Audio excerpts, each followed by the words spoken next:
નવસારીમાં બોરિયાજ toll plaza પર સ્થાનિક વાહનો GJ21 પાસેથી ટોલ વસૂલીનો વિરોધ કરતા વાંસડાના ધારાસભ્ય અનંત પટેલ આક્રમક મૂડમાં દેખાયા છે. સ્થાનિકોને મળતી ટોલ મુક્તિ અચાનક બંધ કરી દેવાતા ધારાસભ્યએ વ્યક્ત કરી નારાજગી કરી છે અને ચેતવણી આપી છે કે જનતા પર આર્થિક બોજ સહન નહીં કરાય અને પૂર્વવત મુક્તિ આપવા અનંત પટેલની ઉગ્ર માંગ કરી છે.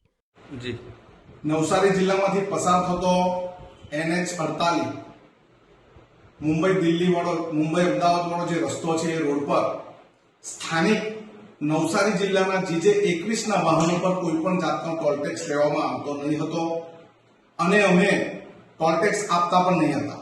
પરંતુ અત્યારે જ કોઈ પણ જાતના સ્થાનિક પ્રતિનિધિઓ સાથે સ્થાનિક પ્રશાસનો સાથે ચર્ચા કર્યા વગર ટોલ ટેક્સના સત્તાધીશોએ GJ21 ના વાહનો પર પણ ટોલ ટેક્સ લેવાનું શરૂઆત કર્યું. અમે કેન્દ્રીય મંત્રીને ગત રોજ પત્ર પણ લખ્યો છે. અમે કોઈ પણ જાતનો ટોલ ટેક્સ આપવાના નથી.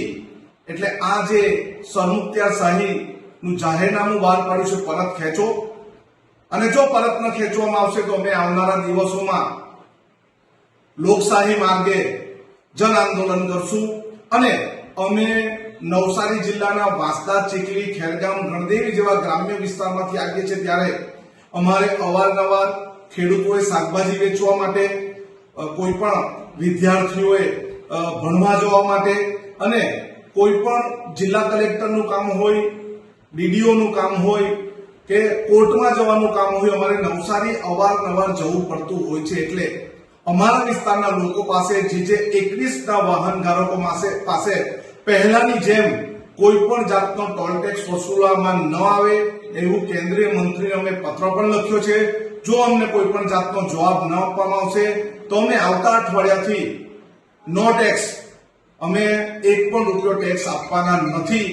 અને જો પ્રશાસન અમારું નહીં સાંભળશે તો અમે ત્યાં જઈને મોટું જન આંદોલન ઉભું કરીશું. જય આદિવાસી.